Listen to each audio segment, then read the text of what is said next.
Hello there, guys, and welcome back to my channel for our first Premier League match preview in a month. It's been a month since we played Premier League football. Last time we played in Premier League, we beat Tottenham. Do you know how long ago that is? It's mad. Obviously, we had the 2 weeks. We had the 2 weeks after we played Plymouth in the FA Cup, and we went obviously to Abu Dhabi for the Club World Cup. Won that, champions of the world. Brilliant. Had a great time. But now we had no midweek game. It was a bit boring. At least there was Champions League to watch. Please also ignore that I look like Rudolph. I went skiing, caught a bit of sun. Ignore that. Anyway, also there's loads of massive winds going on in the UK. Who knows whether, we'll have a goal kick tomorrow and the ball would just fly off. That'd be quite fun. But I have no idea if there were storms meant to stop by tomorrow or not. But here we are. So a lot to get through because, like I said, we haven't played Premier League football in a month.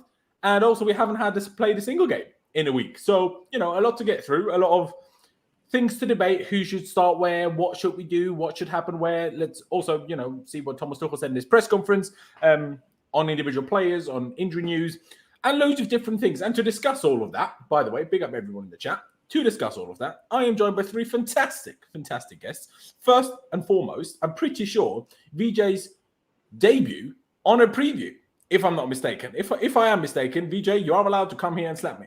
But I'm pretty sure this is your first preview. So welcome. Yeah. And are you excited for the game tomorrow? Because I am. It seems like it's been forever. Absolutely. I mean, it's been some time. We're now coming in as a world champions and going to be playing for the first time as a world champion. So I'm really excited for that. I'm also excited for the badge that we're going to be wearing probably one time, I believe. That's the only time that we can do that. Do you think we're going to wear it tomorrow? I was going to ask you guys if you think that's going to happen. I was expecting it tomorrow. I'm not sure. Pies might have a better idea to it. Like I don't. From what I know, it usually like Liverpool did the same in the Premier League games. No, because it's an away game. That's why I'm not sure if we're going to do it tomorrow. If we might wait for the first home game or something. Could be. Yeah. But it's certainly fun anyway. Big up, by the way. Apparently, Lewis has sent people over. So big up, Lewis. Who said that? That's where it was there. Oh, Team of Anna, Secret what? Team of Anna Secret Service. Big up the Team of Anna Secret Service. Big up and cheers, Lewis. I hope he's well. I'm sure we'll have him back on the stream at some point as well. Pice, let me get to you. First of all, inform us how the wind's going in the UK, because it's apparently the biggest news story of the year. I mean, the year's not that old yet, but it seems to be the biggest news story so far.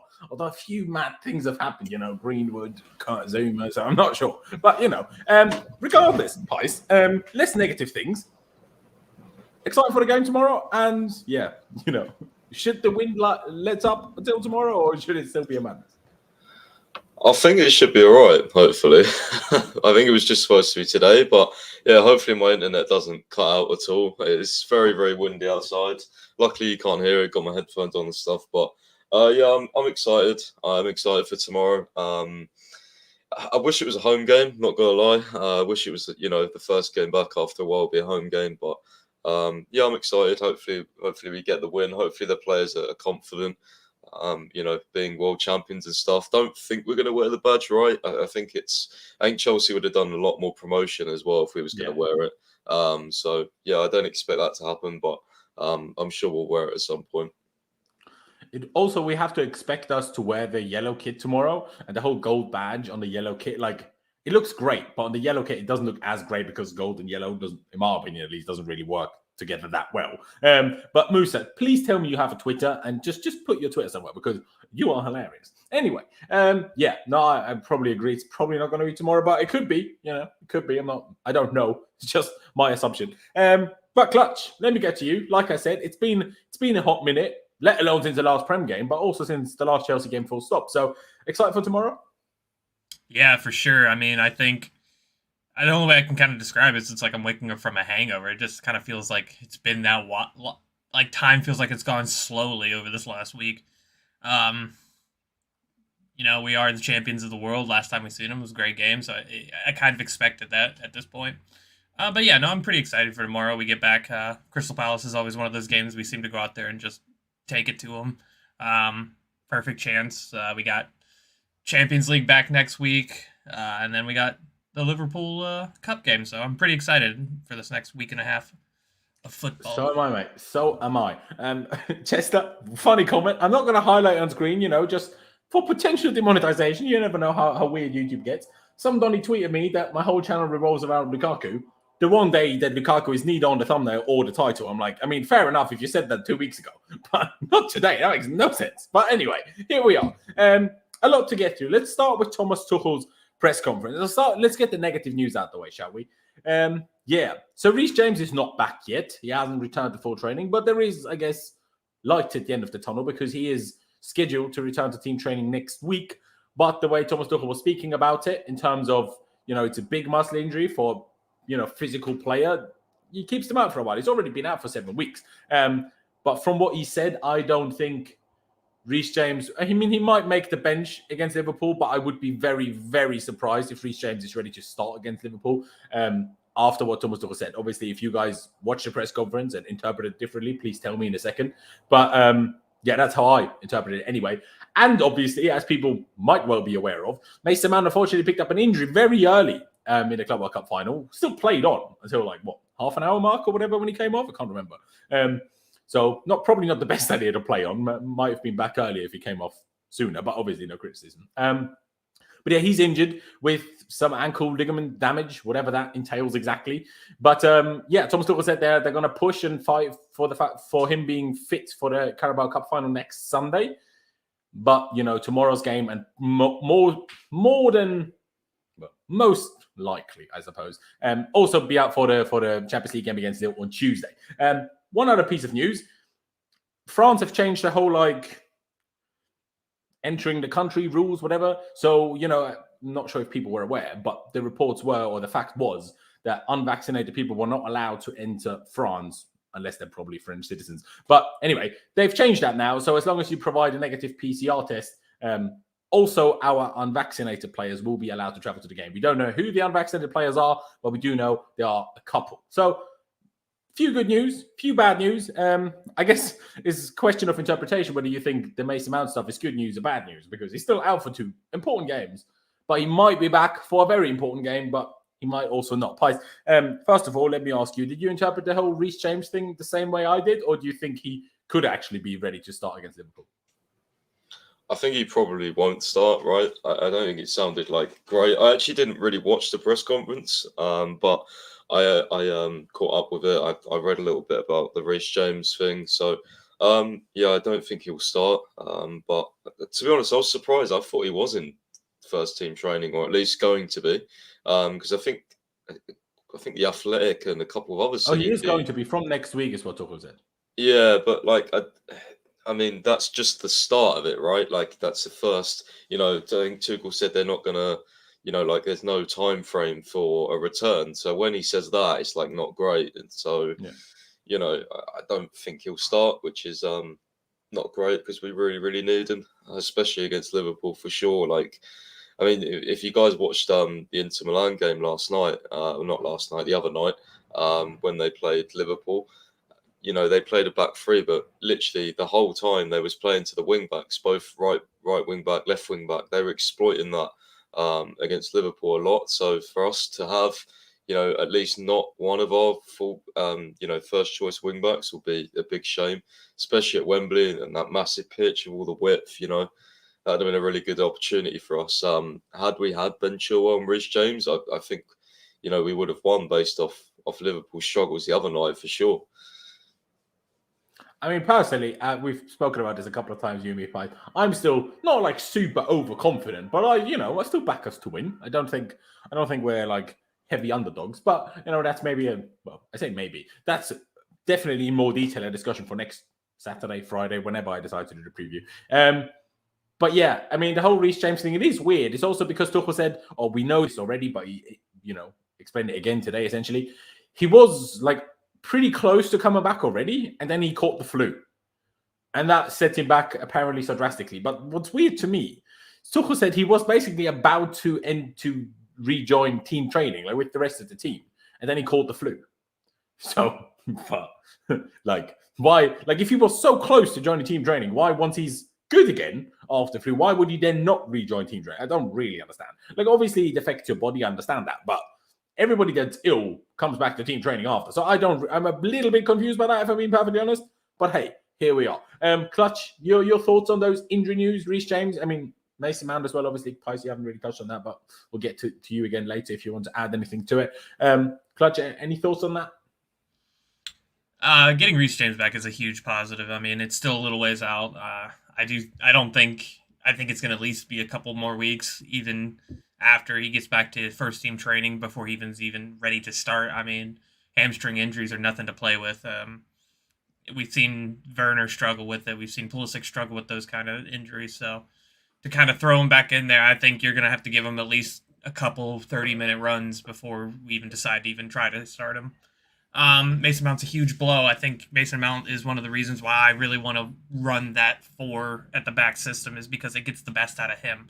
Losing him makes me think, hey, maybe we're going to have to go back to the back 3, because I think the back 4, yes, it suits most of our players, but I think it works best with Mason Mount as an 8.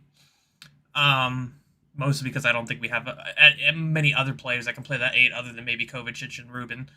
But yeah, I mean, Mount is a huge loss at this point, but I think we do have the quality, and we even seen it in the Club World Cup. There are other players that seem like they're ready to step up. I mean, Ziyech is still in the form of his life. Pulisic seems to be gaining some traction. Havertz gaining some form here. Hopefully Lukaku, off the back of his 2 goals, is going to start bagging goals and being the player that we really bought him to be. So for me, I think things are starting to come into place, and it sounds like Tuchel's got his plans set and ready, how he's going to make it up. It will certainly be interesting to find out, that's for sure. One other thing that came out from the press conference, unfortunately, the season hasn't been that crazy impressive for him that it was quite worth making a title and a thumbnail. But Tuchel was like bigging up Ruben Loftus-Cheek, all sorts now. But he's back from injury. He had some sort of Achilles problem, some sort of inflammation, but also, for once, a good question by a journalist. It wasn't the same Achilles that he had injured. It was the different one. And it had nothing to do with the last, with his big Achilles injury a couple of years ago, of course. But yeah, Ruben is back. Apparently, he's trained really well all week. Not sure whether that means he could potentially be in contention to start in that age role. I doubt it, but obviously we'll get into talking about that in more detail a little bit later. VJ, your thoughts on the whole injury news? I suppose add Ruben to it as well.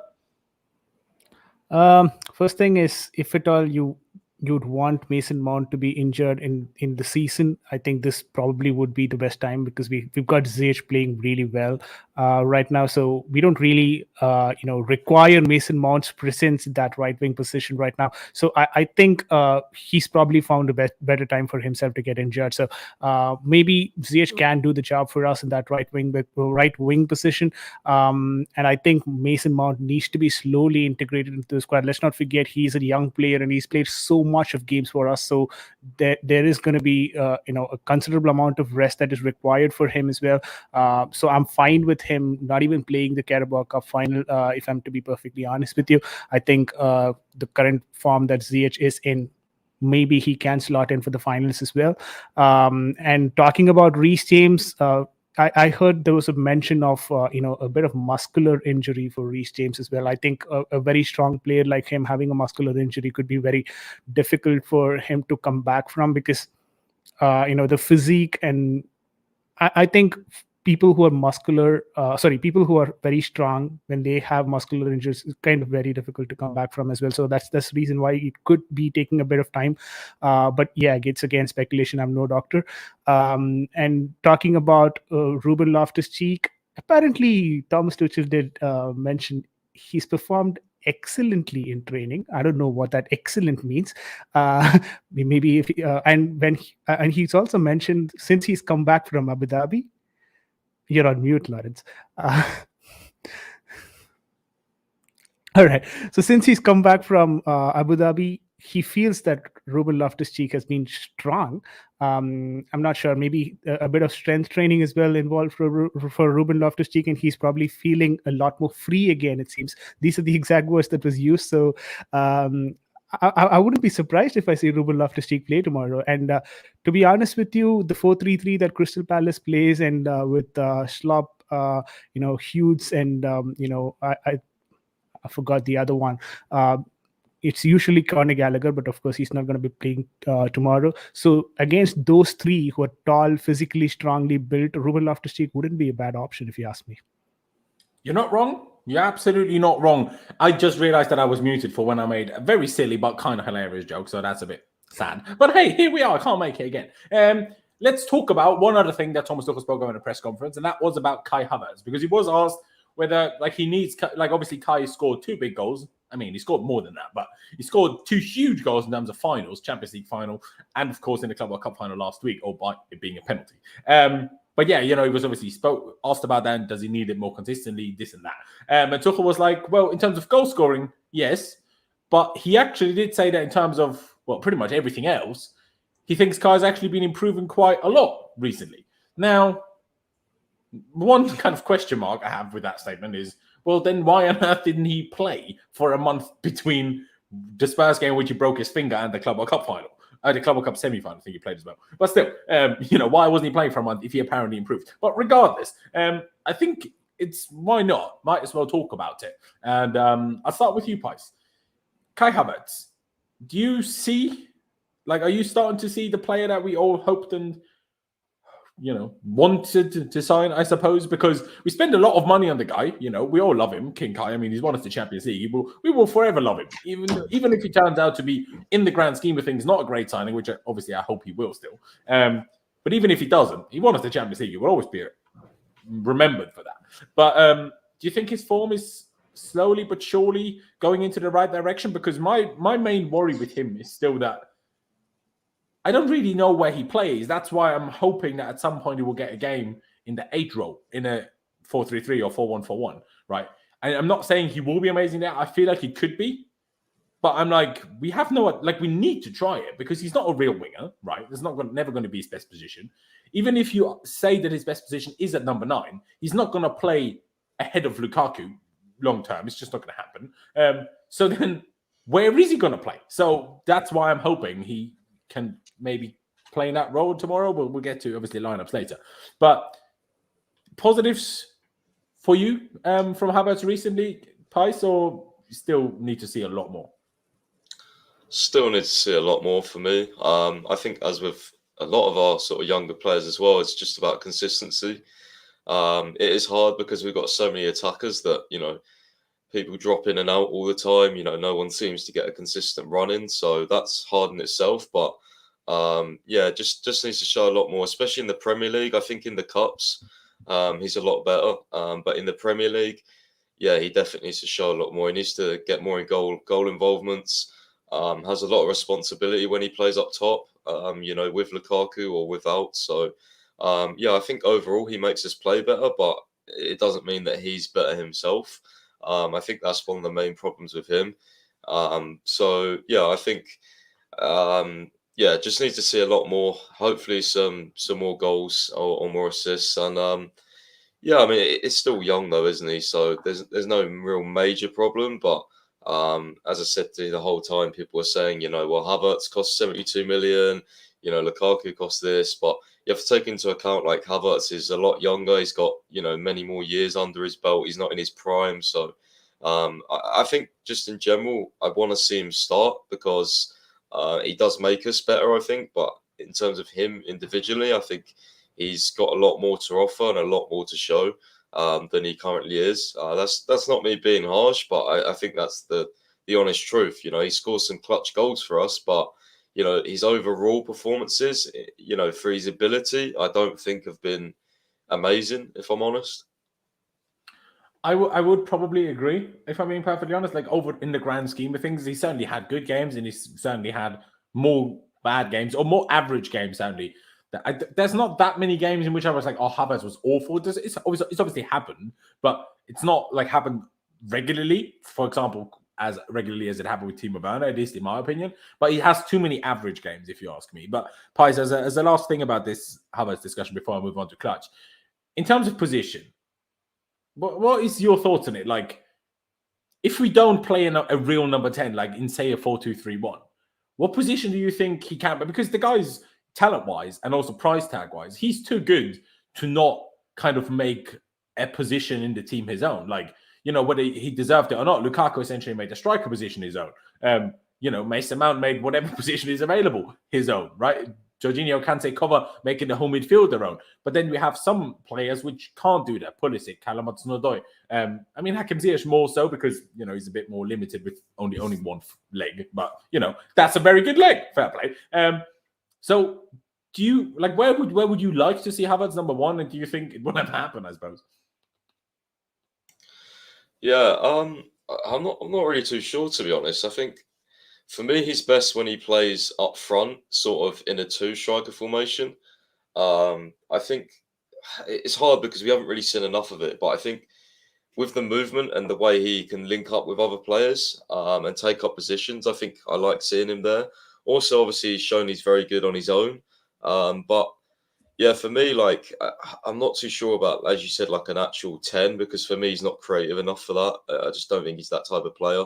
Even, you know, Bayer Leverkusen, he's not really like a creator as such. But I guess you can make the argument that, yeah, it's kind of like a second striker in the fact that, you know, he's kind of behind the striker where he is good at. So I don't know. There's certainly options, but I think this is what Tuchel's trying to figure out as well, right? Like, as for many of our attackers, unfortunately, like, Tuchel hasn't been able to bring in his own players, so he doesn't, you know, he's been here obviously a year with these guys, but he's still trying to figure out some of the signings that he didn't make and how to use them best. And that's obviously a problem because it leads to inconsistencies for us. But at the same time, you know, it's also exciting because I think Tuchel can get the best out of Havertz if he stays here long enough. If both of them stay here long enough, I do believe that. I think things will come to fruition. I think, but you know, it's a slow process. I think people forget he's so young. People are so caught up in the price tag, you know. So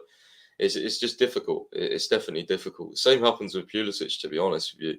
But I think with Pulisic, it's like, you know, it's like he's already shown amazing individual performances. So I think when he plays bad, people are like, oh, you know, people like, oh, Pulisic, you can do so much better. But with Havertz, he's not really had amazing individual performances. It's more like clutch moments, or, you know, like I don't know, like a good cameo when he's off the bench or something like that. You know what I mean? Like, it's not really shown. I thought he was very good for the whole thing in the Champions League final, but in general, I get your point for sure.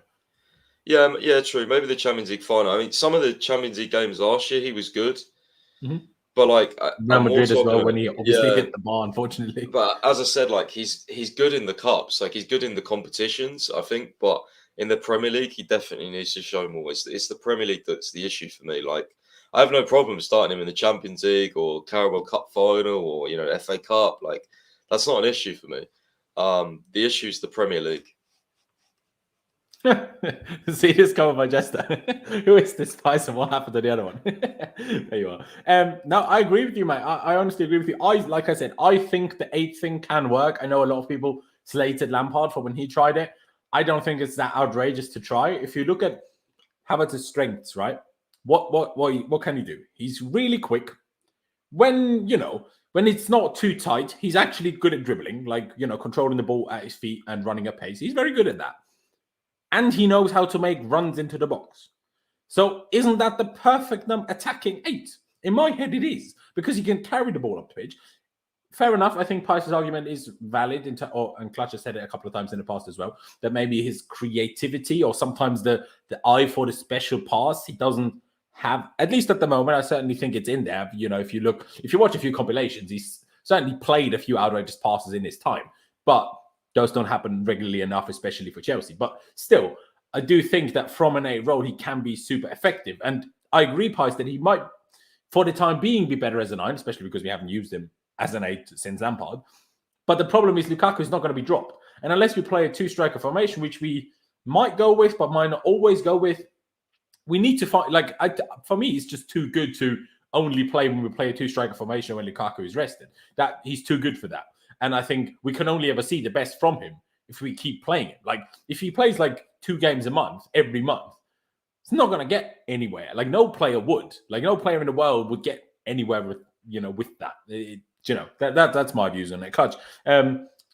Sit on my side of the fence, sit on Pice's side of the fence, although our fences are very close together, I will say, in this scenario. So maybe not much leeway between us, I suppose. But where do you sit on the whole Kai Havertz discussion before we get to VJ later? it's a tough one because it's been something I've been thinking about for a while now. You did list some of his strengths, and yes, could he make a good attacking 8? Yes. Could he make a good false 9? I think one of his biggest strengths is that he can play in a couple different positions. I don't think he's a very good wide player on either side.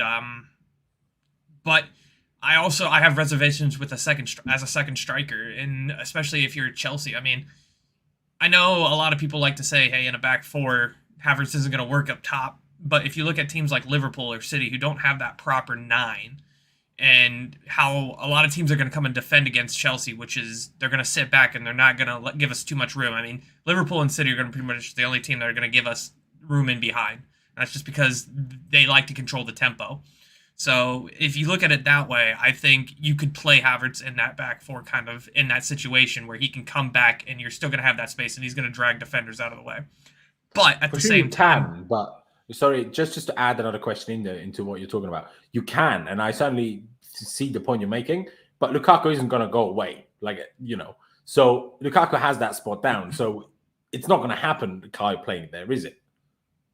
No, for sure, never.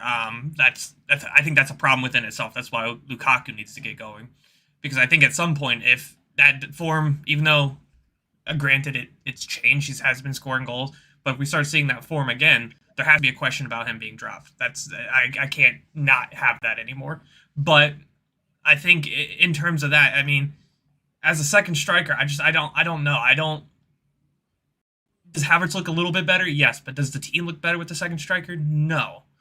I think there are too many things that we need to do, and unfortunately, it's a hard question because I agree. I'd like to see him as an 8, but it doesn't seem like Tuchel will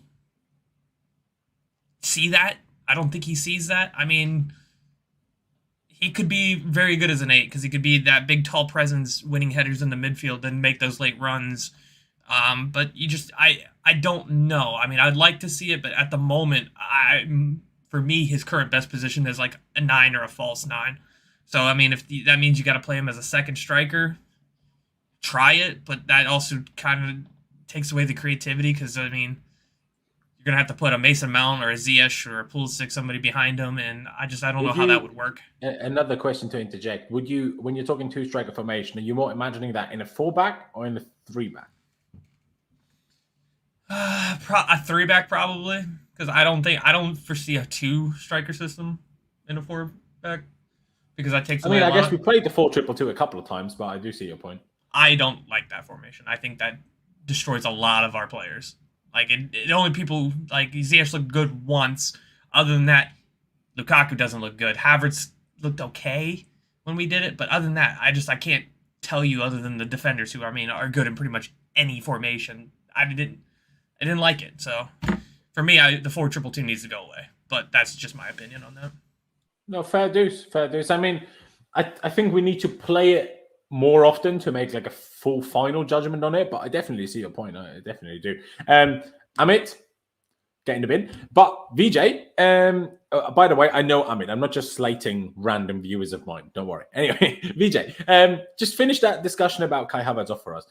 What do you see as his best position? And if his best position is occupied by someone that's not going to go away, where do you think he could/should be deployed, I suppose? I mean, after having pretty much a tactical masterclass discussion from Pius and Clutch, apparently I might have to agree with some of the points that they actually put forth. But I do see him more of a false 9 right now. That's why I do have concerns when he plays more towards the wide. We try to get certain things around, him playing on the wide. We saw him trying to contribute from the wider area, which he was not apparently able to. The Lukaku goal as well. He tried to cross the ball in, but apart from that, that cross landed in properly for Lukaku and all of that. But can he consistently perform on that wing position? I'm really not sure. And when you play as a back 3, maybe sometimes he's effective as a false 9, but in a back 4 system, I still struggle to find the best place for Kai Havertz, if I'm to be very honest with you. That's probably because we have a lot of people who suits a lot of players who suit multiple formation but we need to find a formation where most of them suit. That's exactly what Thomas Tuchel is every time trying to do. Like, we know Ziyech is very good at the back four, and we know Lukaku is more good at the counter attacking. We know Pulisic is good at the going up top, attacking from the right side, trying to win falls and stuff. Like, we know these players are good at different stuffs, but can we combine all of them together, the best out of it? That is where I think even Thomas Tuchel is struggling, and to find the best attacking options that we have. And Havertz is one such player who's getting impacted by that as well. And his position apparently is something that he's not getting the consistent position that he would like to probably play. And also, on the other hand, I think to be honest with you, I don't really see him in any other position, fitting any other position than the false nine. And he's been doing good at the false nine. His movement actually helps in the false nine. But to be honest with you, I don't see him better fitting any other positions. Yeah, the 8 to an extent, but for me, false nine is the best position for him. So to finish that off then, if his best position, in your opinion, is the false nine, and he's not going to play that because we have Lukaku, are you saying we should sell Kai Havertz? Because I'm not saying that's what you're saying, but it's kind of what you're saying, because Lukaku is here, so Havertz is never going to get that false nine role. Yeah, that's a good question. I think we still have to kind of figure out a way where we can accommodate both of these players. Like, we do have a lot of matches that we play, so it doesn't have to be necessarily that all the matches Lukaku has to step in. There are I think there are matches where we have to kind of tactically decide on to which formation that we need to play and which system do we need to play, and that is where I think Kai Havertz will be provided the option, but not necessarily every time on every game. And that's why we do have someone. He's just 22, right? He's 21 or 22 probably, so he's going to be with us for a bit of time. So I think we need to alternate between Lukaku and Kai Havertz depending on the opposition, the tactics that we'd like to, and the players that are available to us. And since we play a lot of games every season, I'm pretty sure we can find a way to rotate that. I hear that. I just don't see. But I'll be honest with you. If at all Broja comes in, I'm not sure how we go about it. Yeah, no, it's a fair point. It's a fair point. Big K said it there in the comments a minute ago. Number 8 isn't all about attacking. No, for sure. But let's not forget that we always say, we are better pressing when we have Kai Havertz. Kai Havertz definitely has the work rate to play as an 8. That's without a doubt, I think. I mean, whenever he's played the 8, that was the least of the problems. It was the only problem there was that sometimes he tried too fancy things and then lost the ball in dangerous positions.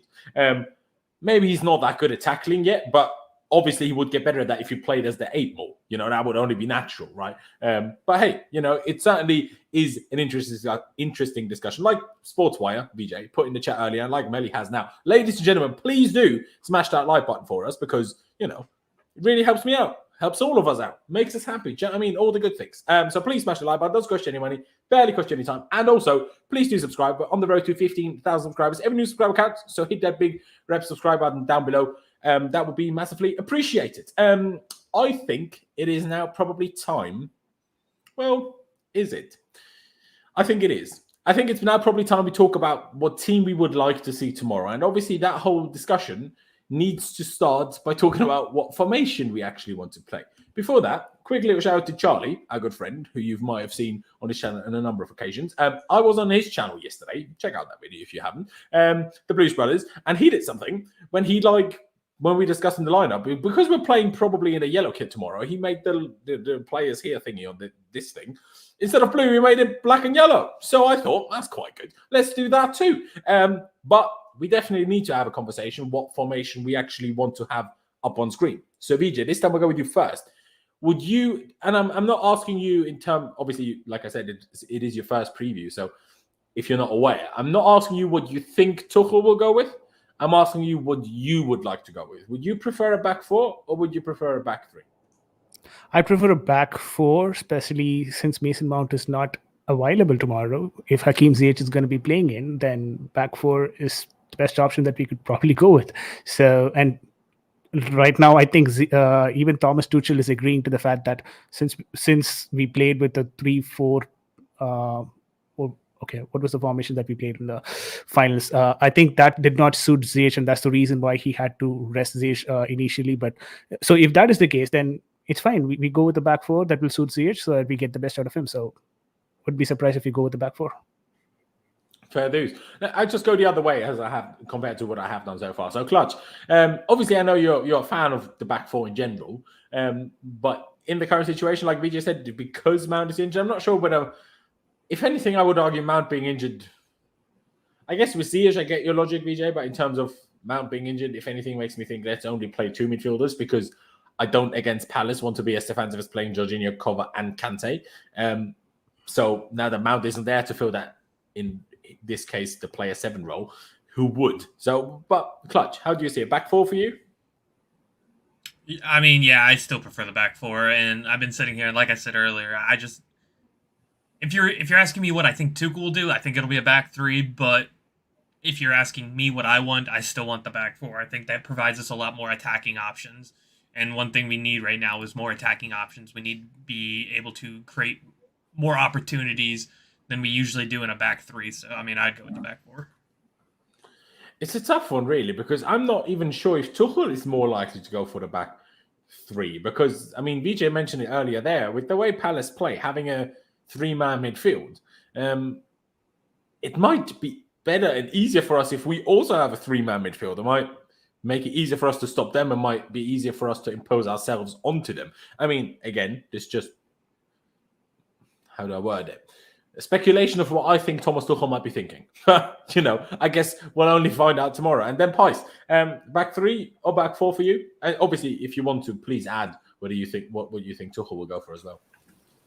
Back four for me. I don't think there's any need to play a back three. You know, especially because obviously Gallagher is unavailable. I think Palace, literally, he's been their best player this season. He's been amazing. I read up that he's only missed 3 games, and I think they lost 2 of them when he wasn't playing. So, I think we can go with a back four and not get overrun, in my opinion. So I think Tuchel will also go for a back four. I think that will happen. I don't see why he would go for a back three. I don't think Palace are that dangerous. We need to play a back four and take the game to them, control possession. That's what I think we should do. I agree. The only scenario in which I would accept the back three is if he wants to, at some point we have to, because otherwise what was the point in calling him back? Go with this experiment of playing Kennedy at left wing back and see how that goes. If that's what he does, I'll accept the back three. If there's Alonso in this team sheet and we play a back three, I'm fuming. But hey, that's a discussion for tomorrow when the lineup does actually come out. One thing's for sure, Edouard Mendy will be in goal. He is our number one. Tuchel also spoke about the goalkeeper situations in the press conference today, where he was like, Kepa has been fantastic, while Mendy was obviously gone. And he is essentially better than the number 2. And he could arguably deserve to be a number 1, but Mendy's a number 1. I mean, Mendy's the best goalkeeper in the world, as so awarded at the FIFA Best Awards. Makes sense that Mendy is in goal. I don't even think you'll have to agree. I know you're going to agree. But in terms of the back 2, or rather the centre-back 2, shall I say, that is a little bit of a question mark. I think this one, it has the right number already as it is as well. Can I please type? Thank you. Rudiger will be that role. Now, you will all say, obviously, Thiago Silva. But I do think we have to a little bit keep in mind 2 things. Number 1, while everybody else was on holiday, Thiago Silva and Pulisic, but Thiago Silva is who we're talking about, was not on holiday. Instead, he was on international duty. Of course, instead, now Thiago Silva, Edouard Mendy, and Pulisic got, I'm not sure about Pulisic actually, but Thiago Silva and Mendy for sure, got a few days of holiday this week after the World Cup final. Both of them stayed in Dubai or Abu Dhabi, whatever. But obviously, we play tomorrow against Palace. We play Tuesday against Lille, which is a big game because, we need to make sure we get through. And then obviously we have the cup final on next Sunday. So is there a case to be made? Let me go with you first, Claude. Is there a case to be made for Christensen or Chalobah, I suppose, to play instead of Thiago Silva? Or do you think Thiago Silva should be playing regardless? No, I think Thiago Silva needs to start today. Because, if you're going by that logic, well, what you would want to ideally do is play Thiago tomorrow, rest him against Lille, even though it kind of sounds blasphemous, and then start him against Liverpool. I think you're still going to want to start your best center back against Liverpool and give him a little bit of rest before that game. So, I mean, in that terms of that logic, I'd probably go Silva. Still tomorrow, maybe go Christensen if you're just looking to give Thiago a little bit more rest. But that means you'd have to play Silva 2 games in a row, and I don't really want to do that, especially with Liverpool coming up, because I do want that. Although we have to remember Lille on Tuesday, Lille and Liverpool is quite far away from each other. Like we play Lille on Tuesday and Liverpool on Sunday, so there's a good gap between those. So I don't think is that it should Tuesday? be a I problem. thought it was Wednesday. No, we play Tuesday. Oh, okay. Well, yeah.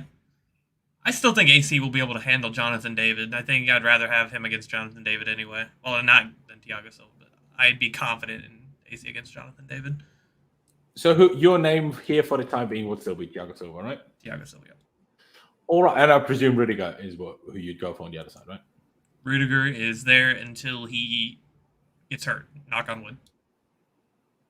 Yeah, well, I tell you, either leaves or gets injured. So please don't get injured and please don't leave.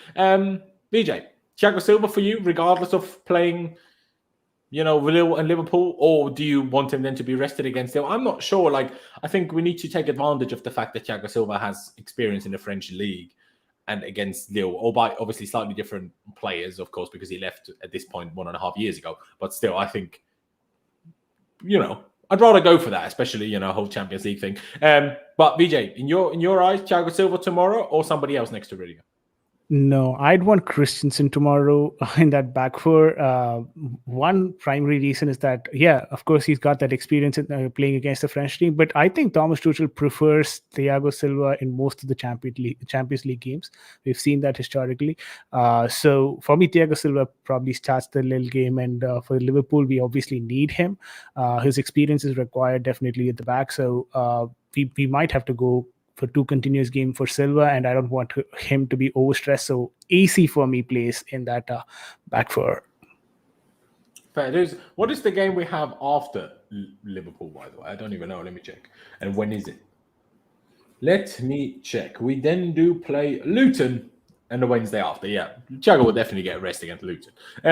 Pice, what about you then? Thiago Silva, Christensen, Chalobah? Christensen for me. I'd love Silva to play, but I think next week will be his 2 big games, in my opinion. I don't necessarily think we need him against Crystal Palace. I'd like to give Christensen another go. Obviously, I still think he's a very good player. So, yeah, I'll have Christensen and Rudiger in my 2.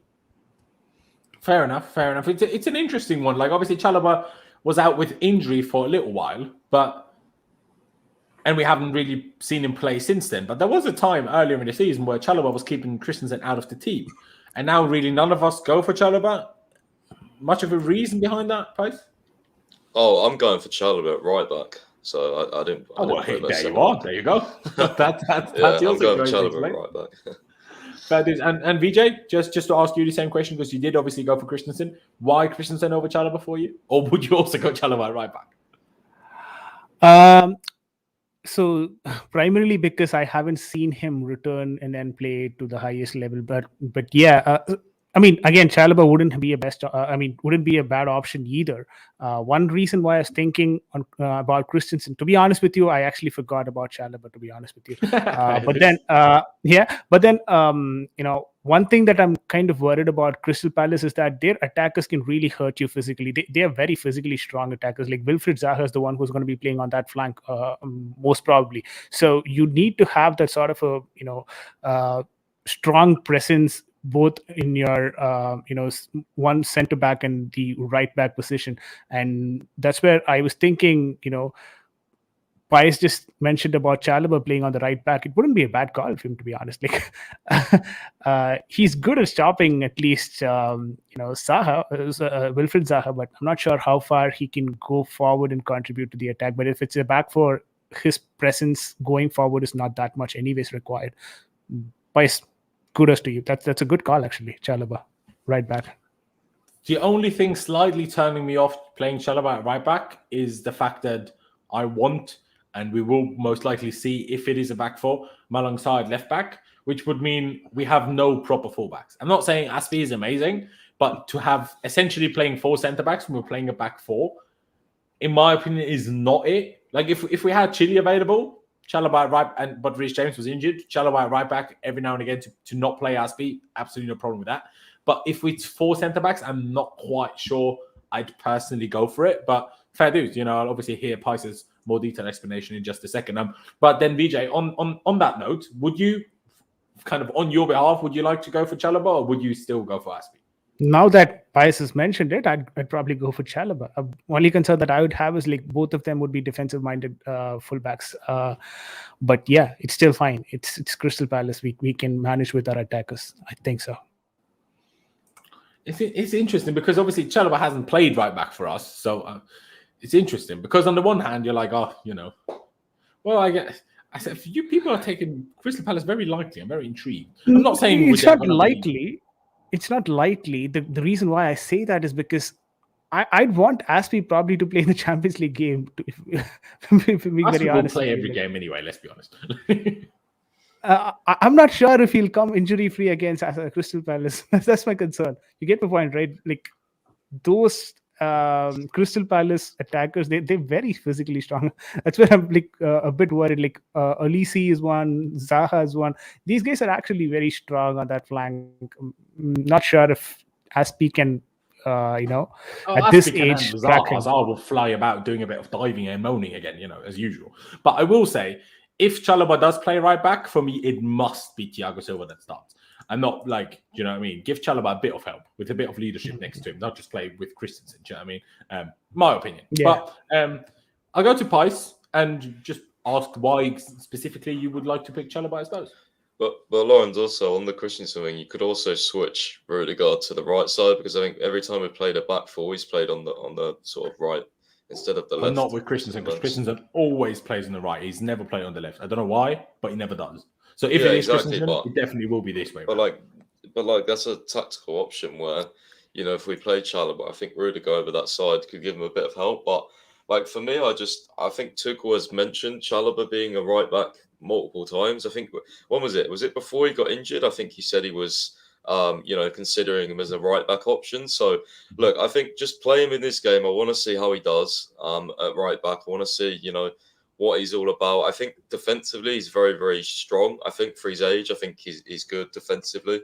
I think he's just strong physically as well. I think he's good in the air for his age and for his height. I think, I want to give him a game. I think he's good on the ball as well. I think he's quick as well. I think he'd be able to deal with Zaha better than Azpi would personally. Whether or not the more experience will help Azpi in terms of, dropping off Zaha and anticipating what he does potentially. But I think for me, I think it'll be Azpi, by the way. I think Chalobah, I'd like to give him a game at right back and see how he does. I think we're not underestimating Palace, but I think if there's a game you want to in sort of, potentially you could say Luton, but I don't know. I'd just like to see him in a Premier League game, especially because I want Chalobah to play. Like every time we get a Premier League game, I don't pick Chalobah anymore because, you've got Rudiger, Silva, Christensen coming back into the team more. So I was so impressed with Chalobah in the Premier League that I don't really want to leave him out now he's back fit. And I think right back, I want to see that almost as like an experiment, but at the same time, not an experiment because I trust him enough for it to not turn into experiment. Do you get my point? Like, it's hard to explain. Like, I trust him enough to not have a stinker, if you get what I mean. You know what I mean? Whereas, like, when Malang Sarr started playing left back, I was like, oh no, this is going to go horribly, and it hasn't. So, you know what I mean? I don't think. I can't see. It's not the best idea to have essentially 4 centre backs, or would you go Alonso at left back? I presume not. But... for me personally, I don't see a massive issue with it because I think, as Vijay said, like they're all very defensively minded, and could it hurt us going forward? I don't think so because I think Sarr is better, on the ball than Alonso. I think. What does Alonso offer going forward nowadays? No, Alonso 100%. No, I completely agree. And Chalobah can't be any more, less good at going forward than Azpi. Like, I know Azpi scored a good back heel the other day, but what is Chalobah worse at crossing? Like, you know what I mean? Like, I presume so. It's a long time. I've seen Chalobah play like one cross. Yeah, so I presume Azpi's better. I don't know. I think Chalobah's very, very good technically. Like, I want to see it happen. I don't think it will happen, but I want to see it happen. Fair dues. Clutch, Chalobah, or just go with the standard Aspie? Interesting, because I agree I don't want 4 center backs as our back line. I don't want that, but I think Pius swayed me a little bit. I do want to see it. I do want to see Chalobah over there. You did that, Pius. The entire panel, you actually did that. I do want to see Chalobah over there now. I mean, I do. If there's time to see it, then now's the time. That's why, and you know what? I'll even make it, because I do want Thiago Silva there, so I agree with that. I want Chalobah there, and somebody who I'm going to put as an attacking 8, I think Chalobah will also cover them very well. So I'm actually going to go with Chalobah. Fair enough. I mean, personally, I would go with Aspie just because it's 3 against 1 now. I would just leave Chalobah on screen. Not sure if I usually do that, but I've decided to do that now anyway. But people remember, I personally would have picked Aspie for 2 or 3 reasons. Number 1, the guy just won every trophy. I feel like a bit harsh to drop him next game.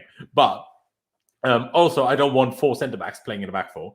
And 3, we have Luton the week after. Like, if I know you said perfect situation. For me, to play for the first time in a new position, if it isn't forced through injury, I think it's much better to do it against Luton first. And then if that goes well, then we can do it in the Premier League. I know with Saar, we did it against Spurs in the League Cup. Obviously, it was League Cup, but it was against big opponent. But that was only forced due to injuries and Alonso being awful, rather than just, for the banner. So that's, I'd go Aspie, but fair news. If you 3 go for Chalobah, here we are. On the left side, I think it's a very quick agreement that we all go for Malang Sarr, is it? Clutch? Yep. Yeah, I'd go with Malang Sarr. And this is going to sound really harsh. I just don't want to see Alonso ever again. Ever again? That's a bit hard. What if you times up at your wedding? The wedding's off. I'm going home. Bit hard. Poor Alonso, man. As long as he's not turning up in a car, I think you'll be fine. And the bar's off limits to him. Yeah, there you go. And Pius Malang Sarr as well for you? Oh, yeah, 100%. Fair dues. Now, let's get to the midfield, because what we discussed earlier is that we should play a back 4. But what we didn't necessarily discuss just yet is whether we will play exactly this formation we have on screen right now, or whether we could potentially play a slightly different version of a back 4. It could be a 4-2-2. It could be, I don't know. Yeah, basically just 4-2-2 or this, essentially, because we haven't played a 4-2-3-1 yet. So I'd be very surprised if we all of a sudden do that for the first time. But who shall I go with? VJ? I mean, I kind of know your opinion already because you spoke about Ziyech. But for you, this kind of 4 at the back, or would you like to see something different? Yep, 4 at the back. And maybe 4-1-4-1. But this is basically, essentially 4-1-4-1 is it's the same thing, right? It's just about it's the same. In what thing, moment right? I kind of find the still picture of this formation? Because it just depends on. In some moments they will be back, in some moments they will be further forward. But I get your point. Yeah. Maybe like that, so that we have more attacking players there. Because, see, again, I'm not really worried about the fullbacks, if I'm to be honest. Like, one is Michel, I believe, and the other one is Ward. So really not worried about them. They're not that quick.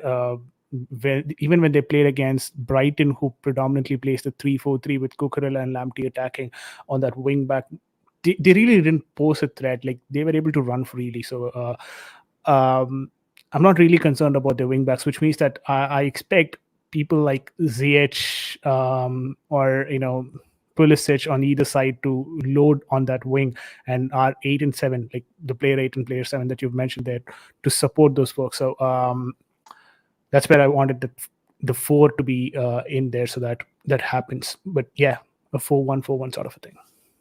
Fair dues. Pice, same formation for you as well, or would you like to see the 4-2-2? 4-2-2. I think for me, as you said, we need to play it more. I don't want 1 striker. I want 2 people up front.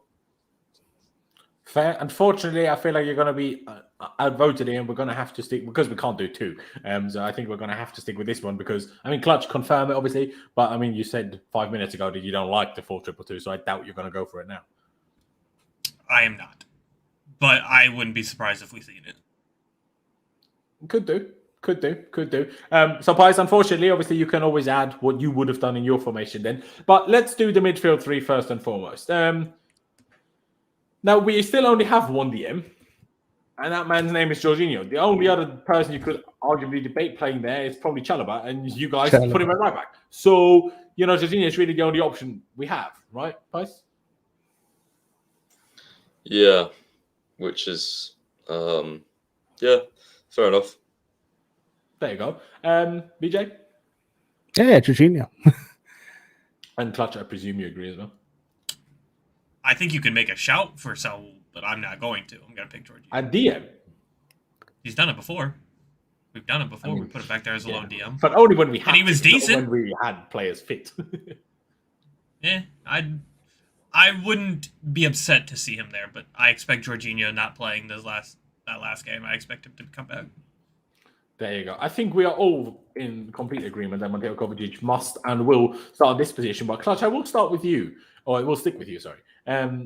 Who would you play here now that Mason Mount is unavailable? Obviously, there's a few names you could shout.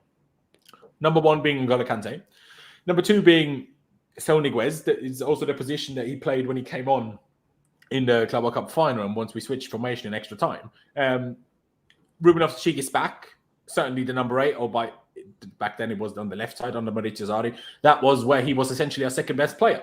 I mean, in the space of 10 games, he had like 4 goals and 3 assists. Obviously, he's not quite the same Ruben anymore. But if Ruben can thrive in any position, it's probably this position. But do I think he will start? No. Do I want him to start? I mean, in a way, yes. But, no. And Kai Havertz, I guess those are your kind of 4 main options for that position. So out of those 4, Clutch, who would you pick? I'm going to make you very happy, and I'm going to pick Ruben. No, I'm kidding. I'm picking Kai Havertz. F you, but I saw you were in the chat on Charlie's stream yesterday as well. I'm not sure if you stuck around for the whole thing, but I picked the same thing. I picked Kai Havertz there. I know most people might disagree. I know I'm 95% sure we're not going to see it, but I hope to see it. So, Pice, if it is a midfield 3, obviously in your 4-2-2, it wouldn't be this. But if it is a midfield 3 like that, and it is Jorginho and Kovacic, who would you pick as that third midfielder out of the 4 mentioned, I suppose? I'll go with Loftus-Cheek, actually. I think he's the most trustworthy if we're going to play this, and he's back fit. I think he's shown that he can also drop deep and do the defensive work as well as going forward. And I really like Ruben. I like Ruben more than others. So, I'd pick Loftus-Cheek. I wouldn't go with Havertz. Fair. And then, Vijay, who is your right-sided number 8 in this formation? I think there will be a difference between what I think here and what probably Tuchel would do. But I want Romelu Loftus-Cheek to be playing there. I think he better suits the system. I've seen him do that role far better, like how you mentioned, than any other position wherever he's deployed. And I think having Jorginho behind him would probably just allow him to just run forward. If at all he wants to dribble, that probably would help him, like having someone like Jorginho as the cover for him. So I want Ruben Loftus-Cheek to play there, but Havertz wouldn't be a bad option either. Well, now I've been put in some sort of pickle here, haven't I? Because now 2 people have gone for my favourite player, and I was not intending to pick my favourite player. So what I did. And, I'll stick with my guts. I'll be true to my word. I did it on Charlie's channel yesterday, so I have to stick with it today. I'm going to pick Kai, so we'll leave both on screen. It still leaves Ruben here, so, I'm already happy. Big up Ruben. But see, I'd be happy with both. I'd be happy because, I love Ruben, and I think if there's one position he could still find his way into this team, it's probably as an 8. But I still, obviously, we touched earlier in our whole Kai Havertz conversation, Kai Havertz isn't going to play as a number 9 regularly for us because we have Romelu Lukaku. And I think Kai Havertz is too good not to play, so I would love to try him there. That's basically that. Let's get to the front 3. Again, sorry, Pies, I know you would like a different shape. The only player, I guess I'm sure about 2 things.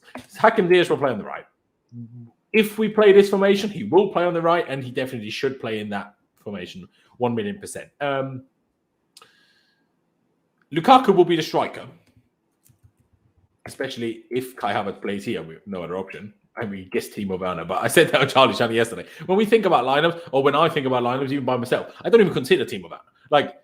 you know, Timo Werner is about as relevant to my starting 11s as Marcus Bettinelli is. I'm not joking. I'm not taking the piss. This is my genuine, honest opinion. Timo Werner is about as closest to making my starting 11s as Bettinelli is.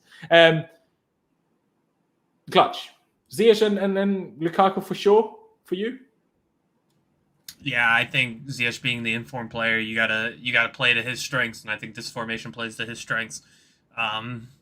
Was pretty harsh for him to pretty much only get 30 minutes in the Club World Cup, something like that.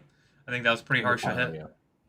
I think that was pretty harsh. So yeah, now I'd go Ziyech on the right hand side and Lukaku up top. As much as in a perfect world, I'd have Havertz up top with Mason Mount in the middle, but since we don't have Mason Mount and we know Lukaku isn't going to get dropped anytime soon, it's got to be Lukaku. Do you actually think Lukaku deserves to be dropped after he actually did what we bought him for? And it still wasn't great in terms of performance, but he actually scored for one. So for the first time in the last 9 games, I'm actually like, well, now Lukaku doesn't deserve to be dropped. He did for the last weeks, but for now, I'm like, well, can't do more than score goals in a semi-final and a final. Well, I mean, he could have scored more, I suppose. But at least he scored. So, even from my end, as much as I've been critical of him, even for me, I'm like, he probably even should start, not even will start for me. Vijay, Lukaku and Ziyech, definitely for you, yeah? Yep, sure. Lukaku and Ziyech. And then, Pice, I will ask you, just because obviously you did want the different formation. Obviously, if it is this formation, I presume you would pick Lukaku and Ziyech as well. But in your formation, who would be your kind of front 2, wide number 10s? Who would be those players? I would have had Pulisic on the left, Ziyech on the right, and then Havertz and Lukaku up top. Fair enough. But if it is this formation, you would pick Lukaku and Ziyech, right? Yeah, this is almost like a 4-3-3, right? It's how you've got it set up. Maybe some people have a different opinion, but to me, 4-3-3, 4-1-4-1, same thing. Yeah, if you preferred for me to line it up like that to make it like more a 4-1-4-1, I can. But to me, it just depends on where Ziyech is at that moment. At some point, he will be here. At some point, he will be here. Yeah, it's more a defensive formation off the ball, I guess. Kind of packs the midfield and the wide areas. I'm kind of tempted to go with Hudson-Odoi and Pulisic just for the pure pace and directness to get at Palace and get the crosses in. That could be an option. But I think Ziyech deserves to start. But then I also want... You know what? No, I'm going to go with Pulisic and Hudson-Odoi. And to make everyone happy, I'm going to put... I can't lie. I find that a bit outrageous, but fair dues. Yeah. You do. No, I think if you think about it, like... I don't think it will happen, by the way. I think Ziyech will start. But if you think about it, like, can Ziyech play this game, Champions League, and the final? All 3 games in a row? He won't play the final because in the final we guaranteed play a back 3 and then he won't play. I think he will play in the final. Even if it's a back 3 or just you think he won't play a back 3? No, I think he will play in the final. Even if it's a back 3, I think he'll play in the final. I think if he keeps his form up, he will. Especially like if he delivers in the Champions League game, I don't see him not starting, especially because the creativity that it will offer. Depends on if Mount is back fit, I suppose, as well. I don't care if Mount's back fit. I think Ziyech should still start. I'm kind of glad. But at the same time, you also said don't start him tomorrow. Yeah, I don't think he should start tomorrow. I think he should start against Lille and the final. I think Pulisic and Hudson-Odoi. And who would be on the right in that idea for you, Pully or? Yeah, Clutch knows I prefer Hudson-Odoi on the left and Pulisic on the right, but do I please the people? I don't know. No, you know what? I think Pulisic on the left makes more sense just for this game because I think he's shown against Crystal Palace how good he is off the left. I think he scored like 5 goals in like 3 appearances against them or something. The last sort of couple of seasons, he scored at the start of this season. And then, away against Crystal Palace, he scored pretty much the same goal both times off the left where he's cutting and just smashed it in. So I think if you don't play Pulisic off the left against this opponent, then like what's the point in having him? Genuinely, like I don't see the point. So I think Hudson-Odoi and Pulisic. And also, I mean, Hudson-Odoi can get the crosses in right on the right-hand side. He's not looked as good on the left lately, I have to admit, although he did get an assist in the final. But I'll go with these two. But for me, it'll be these two. But I think Ziyech starts and probably Pulisic. Tuchel will probably start him, I'm guessing. Fair dues. Let me get back round to the guys to see. Obviously, they picked Ziyech for the right side, but let's get back round to the guys to see who they would like to see on the left side. I mean, pretty sure what Clark's going to say. So let me go with VJ first. Pulisic for you, Hudson-Odoi for you. I mean, you picked Ruben in midfield still, VJ. So it could theoretically still be Kai Havertz here. I mean, we essentially did that in, well, obviously slightly different formation, but he played on the left side in both games again in the Club World Cup final. So if we did like a predicted 11, I wouldn't be shocked at all if neither Callum nor Pulisic start and it's Kai Havertz here. Whether it's a back three or back four, I wouldn't be surprised at all if Tuchel does that regardless of formation. Do I agree with it? No. But do I see it happening? Yes. But for you, VJ, who's that left winger?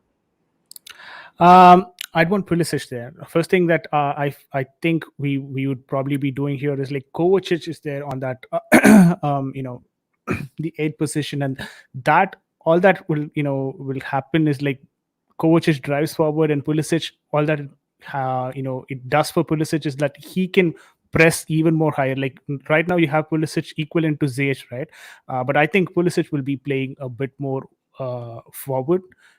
And I think if RLC is playing in that position along with Ziyech, it's going to be like Ziyech probably delivering crosses in for Lukaku and Pulisic towards the end. Like it's going to be like more of the left side overloaded with Kovacic playing more. So the left side will be sort of overloaded with Pulisic going up top along with Lukaku, and then Kovacic driving that flank forward, right? This is how it probably would look, when we play actually in the game. Not, Ziyech growing forward, because Ziyech is expected to, put in those crosses. I'm not sure if you remember the other game when we did this post-match reaction as well. So many balls from Ziyech that just missed Lukaku, also missed Cho as well, who was playing the other day. Like so many crosses we whipped in, and he was not able to finish any of those. So that is probably going to be the strategy this game as well. And all that all that can help here is like when Kovacic moves forward, Pulisic can move forward. So the best person who can play on that forward position would be Pulisic than Havertz for me. So that's why I'd go with Pulisic on that wider forward. Fair dues. And then clutch, obviously I presume is going to be Pulisic, but explanations, reasonings? I mean, I just think everything's pointing to Pulisic finding form, so play him in his best position. But part of me really liked him playing more central the other day. I don't know why. But, I mean, if you're asking me what I think Tuchel might end up doing is playing Havertz up top and Lukaku up top and then playing Pulisic behind Lukaku like he did the other day. But, I mean, if this formation, which is the one I want to see what Pulisic does in his left wing position, give him a chance to try to go out there and make something happen, especially since we're seeing him say all the right things in the media. His last game, he was the best attacker out there, in my opinion. I think this is just, it's like a perfect storm for him. He's finding confidence. Tuchel can show him a little bit of backing, and I think that's the kind of player Pulisic is. I think when you don't show him confidence, and I mean, agreeably, it's not always going to be the thing for ability for you to show confidence like that. But I think that's the kind of player he is. You back him, you give him confidence, give him a start. I think he rewards you, especially against Palace. I agree. I mean, not necessarily on that everything is pointing towards him in form necessarily, but that he should be the guy that deserves to play, just because Callum has had a lot of games in that position now. Like Pies touched on, he hasn't been amazing for a few games there now, although getting obviously a very good and very important assist the other week. But yeah, no, it's the front three for me. It's a tough one, really, because do I think, Tuchel is going to play this? No. If I'm honest, I think he plays Saab, Rudiger, Silva, Aspi, Jorginho, Cover. If I'm honest, Kante, Ziyech, Havertz, Lukaku. That's what I think he'll play. If it is a back four, it could be a back three, but I would I would even be slightly surprised if he plays it back three tomorrow. I could be wrong, but I would be slightly surprised, especially the way he harped on about we did change formation a few times recently, playing a back four. The fact that he mentioned that out of nothing, but I guess it was talking about Ziyech, which it made sense, I suppose. But yeah, that's what I think we'll do. But yeah, I'd be quite happy whether it's Havertz or Ruben, whether it's Silva or Christensen, whether it's Schellenberg or Aspie. Or whether it's, I'm not sure if I'd actually be that happy with Callum at right wing. Not because I think he'd be bad, but because be like, come on. Like, Ziyech was the only attacker that actually performs. He's dropped for the Club World Cup final, and then he does not get to play the next game either. I would find that very harsh on him. Even though I understand Pice's, explanation. But obviously, when we see the team sheet tomorrow, there is no guarantee he will be on the team sheet on Tuesday.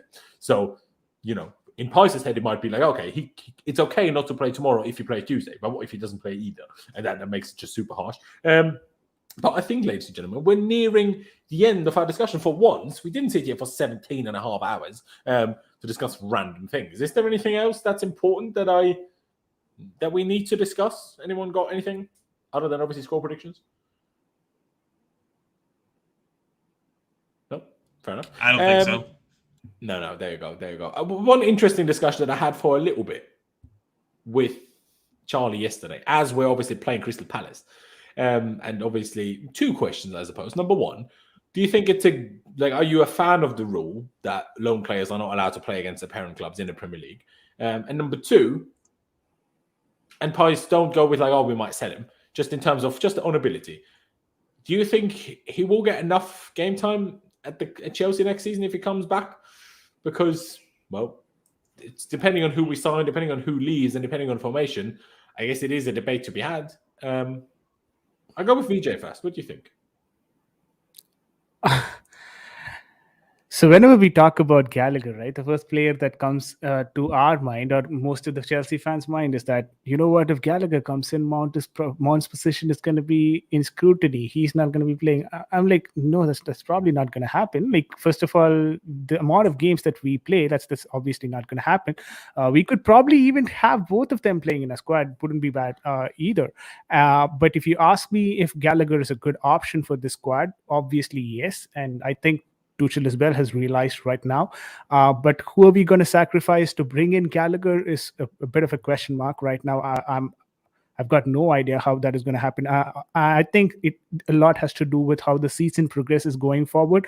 But Gallagher, with the way that he's performing right now at Crystal Palace, can he translate whatever he's doing there here?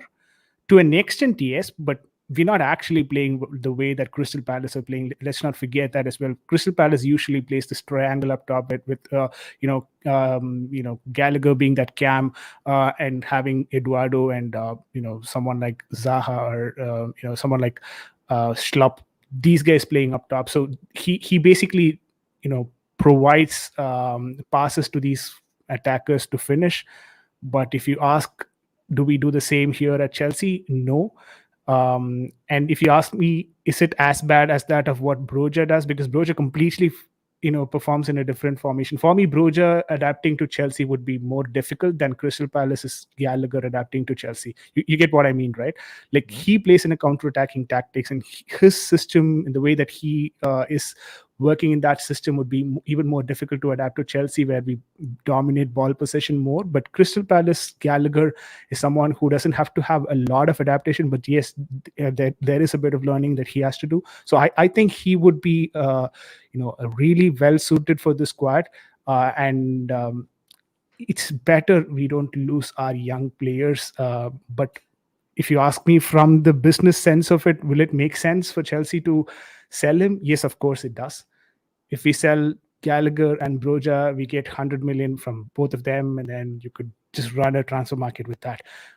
So that it does make a business sense. But from a footballing sense, do you want these young players to go out if they're performing so well in Premier League? No. So there's a lot of factors that we still don't know the answer to, but for me, Gallagher needs to be in the squad starting next season. Fair. I mean, for me, if we play a three-man midfield, I think also from a business business perspective, it makes no sense for us to sell Gallagher, if I'm being perfectly honest with you. Because if we do choose to play 2-8s every game, not saying we will, but if we do, we have Cobber, we have Mount. And then what?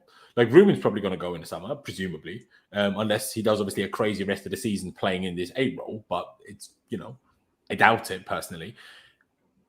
I see Kai there, but if Tuchel doesn't, then that essentially means you have 2 proper number 8s, and that's Mount and that's Kante, and that's Kovacic. You can't have a debate about Kante there, not for me. So that's in that sense. Then I will say no. It's an absolute no-go to sell Gallagher. Obviously, if we then happen to play a midfield 2 for the majority of next season again, then it's a different discussion where you could say maybe in the business sense it makes sense, as long as we include a buyback clause, of course. But I'd still argue that is not a business sense, right? It's still more of a football sense. It's not business sense. Like if Tuchel were to make those decisions, because it is a business sense, because we would need to buy somebody else anyway. So then, what sense does it make to buy someone that's arguably not even going to be as good as Gallagher when you already have Gallagher? That's something that you're thinking with respect to the systems and stuff, right? So in a sense, it becomes more of a footballing sense than a business sense. When I say business sense, I'm talking purely in terms of finances, right? And that's where you basically sell these 2 players, you recuperate 100 million, you run your transfer budget through that, right? And that's finance for me, and which is like completely out of the the footballing side of it. Like you just evaluated a footballing sense. You made sure that the footballing sense as well came into the equation. If we do business that way, obviously what you're saying makes sense. But what I'm saying is, like, purely in terms of finances, maybe that would make a lot more sense from the board's perspective. Just selling them both and then using that value to run their transfer budget. I don't want that to happen. You get my point, right?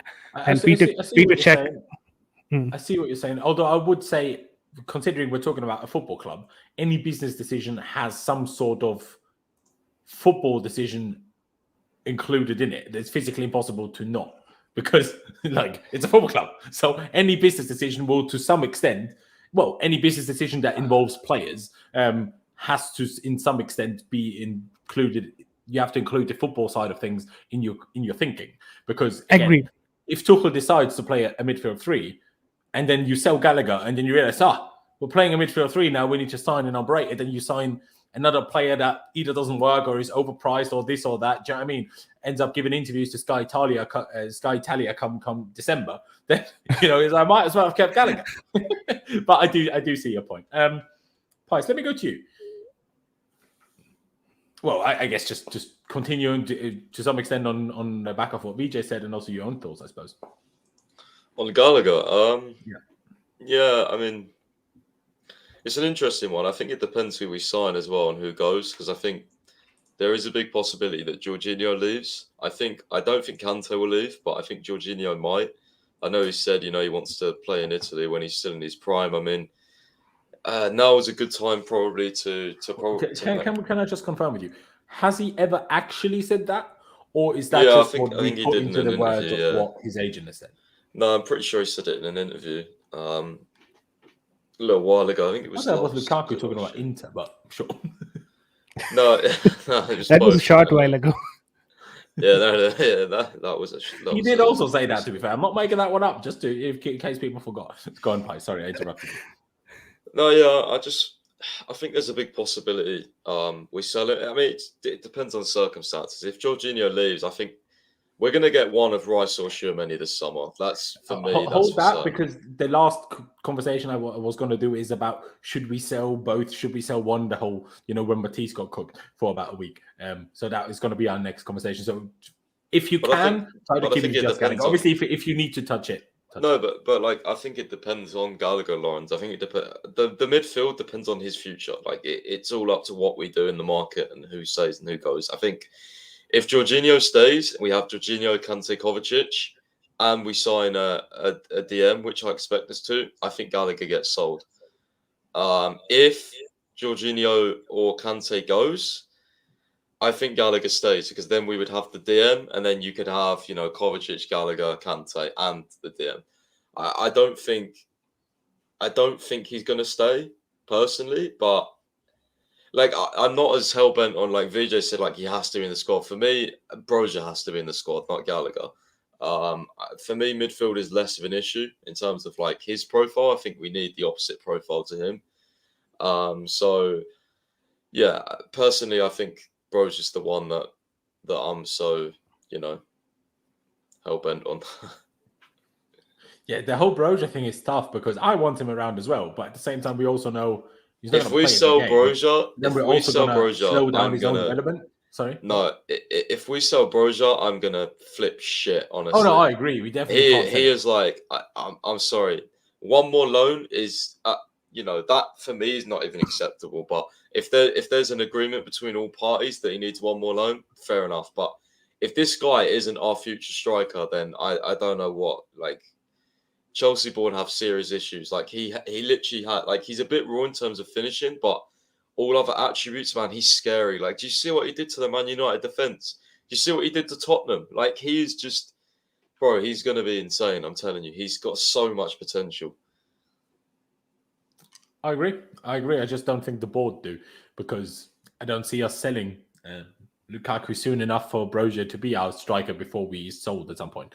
I mean, he might be our first striker after we sell him and bring him back on a buyback clause. But directly, I don't see the board doing it, unfortunately. But Laurenz, we had this debate like the other week as well. Like, we can't keep having Havertz as a backup. Like, he's not a striker. I agree completely. You know what I mean? Like, even if it's not backup, even if we play two strikers, like you can have like Broja Havertz, Broja Lukaku. I don't know. You can switch things. Like, at least have him in the squad, man. Like, I'm just begging he gets a chance. But anyway, the conversation was on Gallagher. Gallagher. Gallagher. Yeah, I don't think he'll be here next season. But would I like him to be in the squad if it makes sense? If he's going to get enough game time? Yes. Will it make sense for me? If for all things considered, I don't think it makes sense. But we'll see. It depends on the business, right? I don't know what we're going to do yet. And I don't think Chelsea know what they're going to do yet either, because I think it also depends on what offers don't really have great planning either. At all. Like, I don't think it's a lack of planning. I think it's they don't know like what offers are going to come in for Jorginho for Kante. Like if no one wants them, if they want to stay, then what are we going to do? Laurenz, you can clearly see these guys. If Tchouaméni and Rice are too expensive or whatever, or they deem it too expensive, I can 100% see an Athletic briefed article. Oh, don't worry, Chelsea fans. Tchouaméni, Rice isn't looking likely, but it doesn't really matter anyway because Conor Gallagher's coming back. Like, yeah, you know what I mean? Like, we have to get that DM profile that we desperately need. Gallagher's like an extra icing to add on top of that DM profile. You know what I mean? Like, we need to get that sorted first. I agree.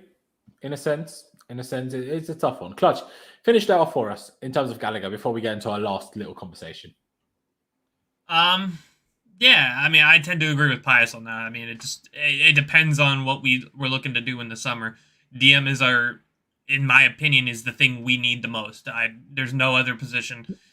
I don't care how much you spend on them, one or the other or both. I don't care. You need to get either Rice or Tchouaméni. That's just how it is for me. Do I think necessarily one of them takes a position of Gallagher? No, I think Gallagher is an 8, and if we stick with the 2 8s, like you said, you have Gallagher, Kova, and Mount, and then after that, you don't really have any. Kante's not that.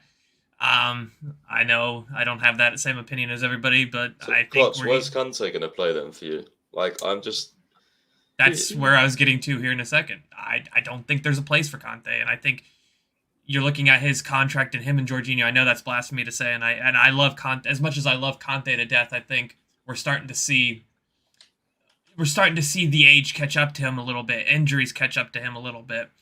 Yes, he's a luxury player, and we could use him in like Champions League finals, and that's where he's the best. But there's probably more of a market for Kante than there is for Jorginho at this moment, and maybe you can argue it in Italy. But how much are we going to value Jorginho at? Somebody just said Gilmore. I don't think Gilmore is going to be in the starting or going to be in the squad next year. I think he's going on loan again. But it just depends because I mean I don't see Kante in a midfield 3 and a back 4. It's just I don't see him unless it's like a big Liverpool or City kind of game. Then yes, you can use him, but it's for me.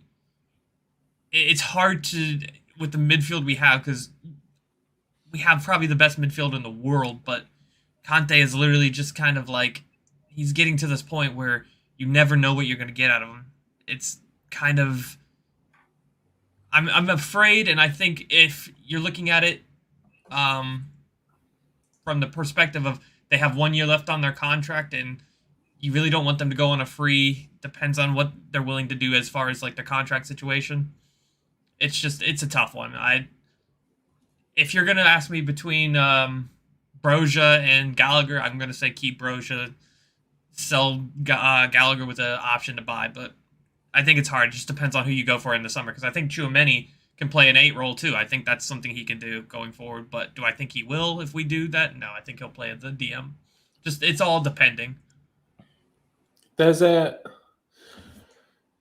few ways of looking at this, in my opinion, and I think Pice made a good point earlier in terms of it's silly of me to try and make this 2 separate conversations, because they need to include each other, I suppose. Again, a lot of this debate is speculation, because we don't know what we're going to play next season. Pice just in the private chat here thinks it's either going to be 4-2-2 or 4-2-3-1, which could certainly be right.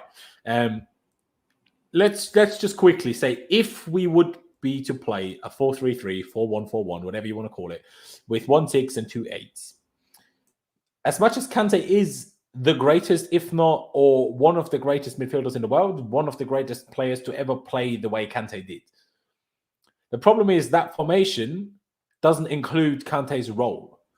And as much as Kante is great, that formation doesn't include it. It's like saying, if you didn't have a goalkeeper, but you say we need to buy Manuel Neuer anyway, it makes no sense, because you don't have a goalkeeper. Obviously, everyone has a goalkeeper. It's maybe a bad example, but first thing that came to mind.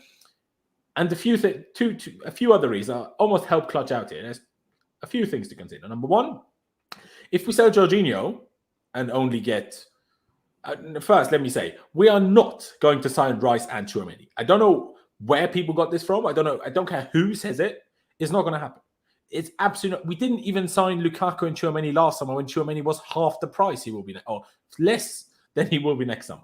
So do you think we'll sign Rice and Tchouaméni and the left back and a right back, because Azpi looks like he's going to Barcelona, and the backup goalkeeper and Koundé and ideally an attacker? Like, have you lost your mind? There's no chance on earth we're signing Rice and Tchouaméni. People that think they're absolutely lost in their heads. And I know Mar said it. He's lost in his head if he thinks that's going to happen.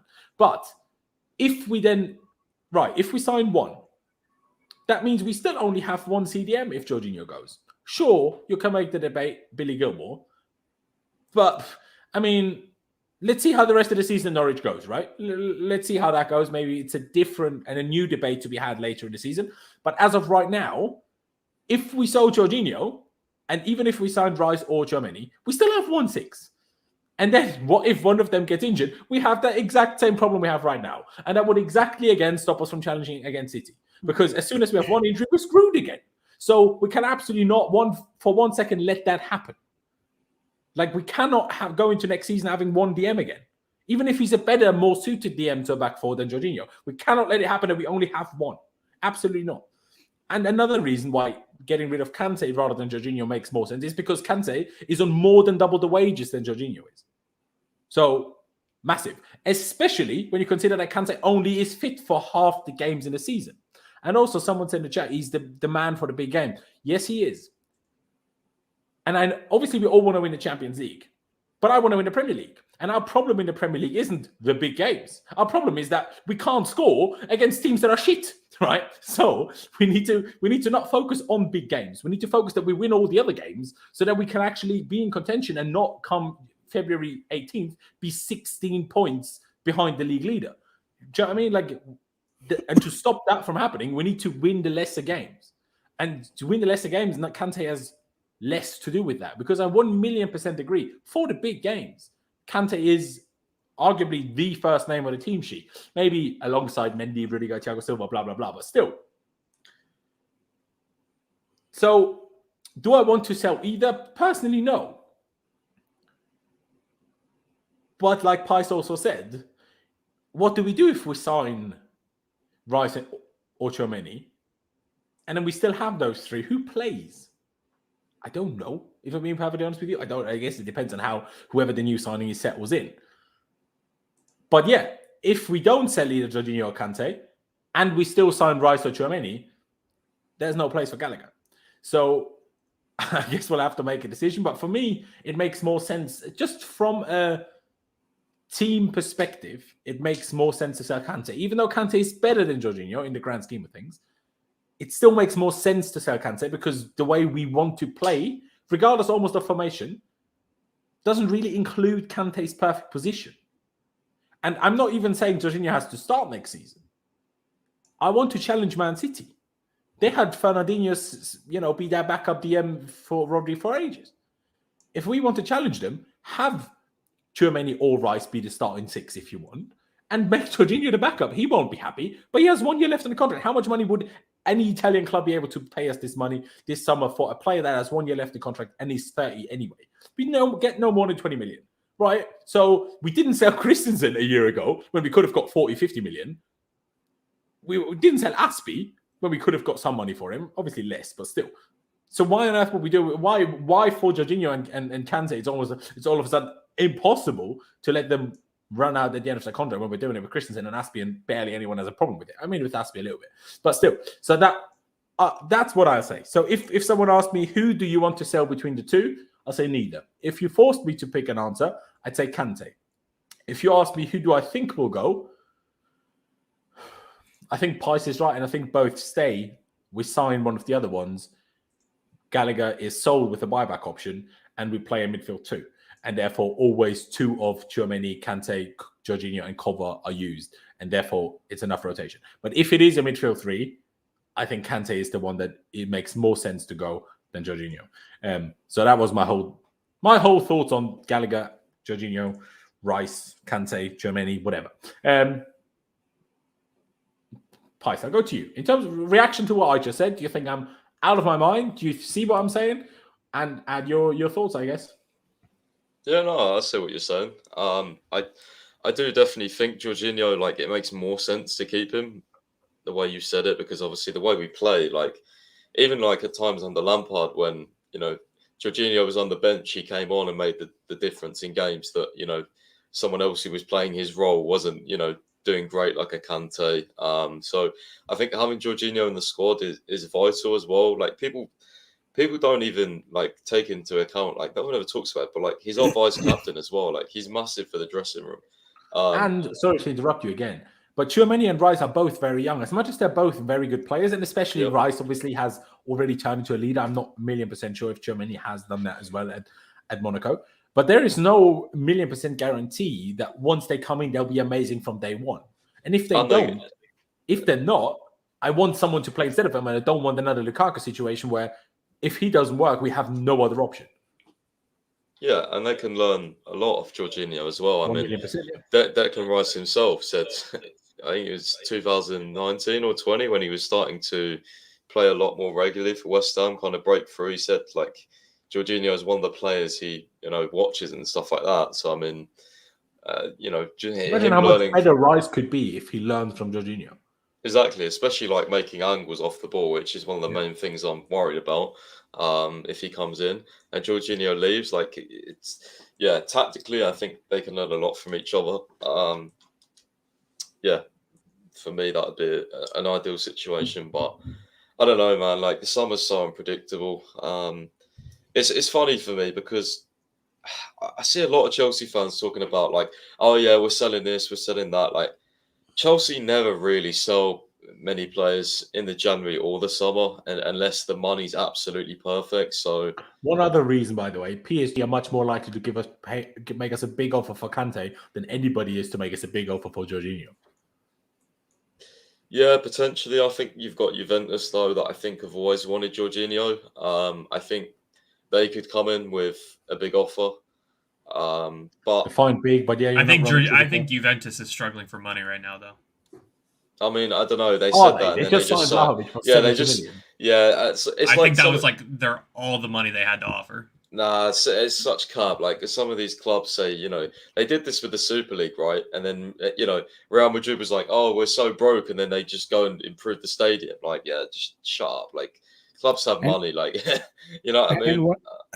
And one more thing is that with Juventus, from what I've been hearing from a few Italians that I've been talking to, is that apparently they seem to be prioritizing their center back replacements right now. Like after Chileni having that ACL September 2019, he's not been he's been like in and out for most of the times, and so Bonucci He's and also Chileni like is someone. 36 or 37, to be fair to him.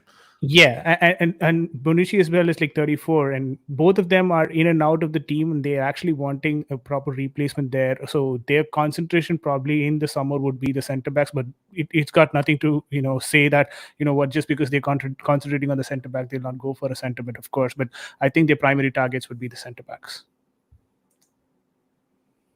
And like Clutch says here, whether De Ligt wants to leave or not, De Ligt is the one that's always rumored to leave. That could leave them needing 3 centre backs, arguably. Exactly. I mean, probably Bonucci and Chiellini will still stay around because it's Juve and they always have their old players stay around.